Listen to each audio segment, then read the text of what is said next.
അച്ഛൻ ഇരിക്കൂ. നടന്നതിന്റെ ക്ഷീണുണ്ടെങ്കിൽ ഞാൻ മാധവിയോട് കുടിക്കാൻ എടുക്കാൻ പറയാം. ഇരിക്കാനോ രോഗ്യം പറയാനോ പറ്റിയൊരവസ്ഥയിലല്ല. അച്ഛനൊന്നും അറിയാലോ നിനക്ക്. പിന്നെന്തിനാ നോവിക്കാൻ വേണ്ടി മഹത്തായിട്ടൊരു ഉപചാരം? അപ്പോ അച്ഛനും എല്ലാം അറിഞ്ഞൂലേ? ലോകര് മുഴുവനും പാടി നടക്കുന്നുണ്ടല്ലോ, പിന്നെ അച്ഛൻ മാത്രം ഇങ്ങനെ അറിയാണ്ടിരിക്കുക? എല്ലാം ആ കണ്ടൻ ജാത വാസ്തവന്റെ ചതിയാണല്ലേ? അങ്ങനെയൊന്നും പറഞ്ഞൂടാ. എനിക്കറിയാം. കണ്ടൻ ജാതക്കാർക്കും കുറിയെഴുത്തുകാരോടുള്ള പകയാ എന്റെ മോളെ കുടുക്കിയത്. സ്മാർത്തനായി വരാൻ പോണ വടക്കേട് ചോമാതിരെ കണ്ട് ഞാൻ ഇക്കാര്യം ബോധിപ്പിക്കണ്ടായി.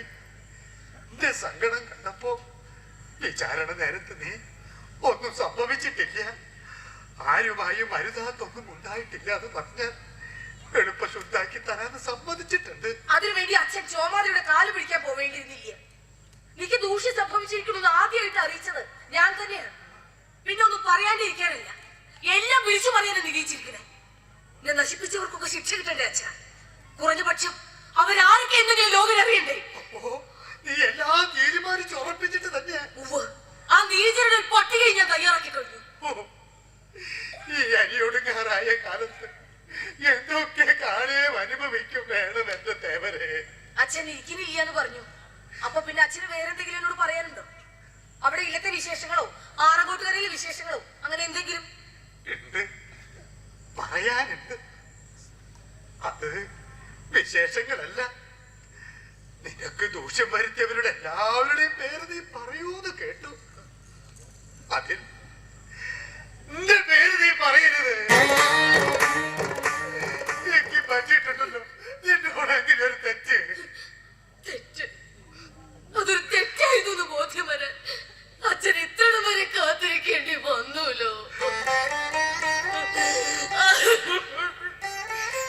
എനിക്കറിയില്ല ഏത് ദുർബോധമായി എന്റെ ഉള്ളിലിരുന്ന് അങ്ങനെയൊക്കെ ചെയ്യിച്ചെന്ന്. എനിക്കിപ്പോഴും അറിയില്ല.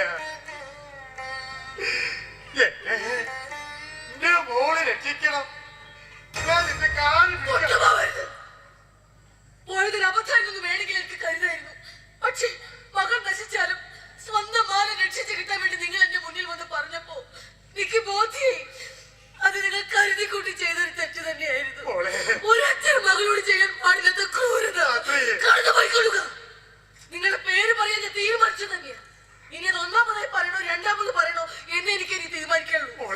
രക്ഷപ്പെടാൻ വേണ്ടി ഇത് കാല് പിടിച്ചിട്ട് മോങ്ങിയിട്ടും കാര്യമില്ല.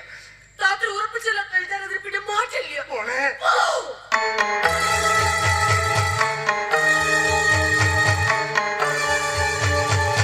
നിൽക്കൂ.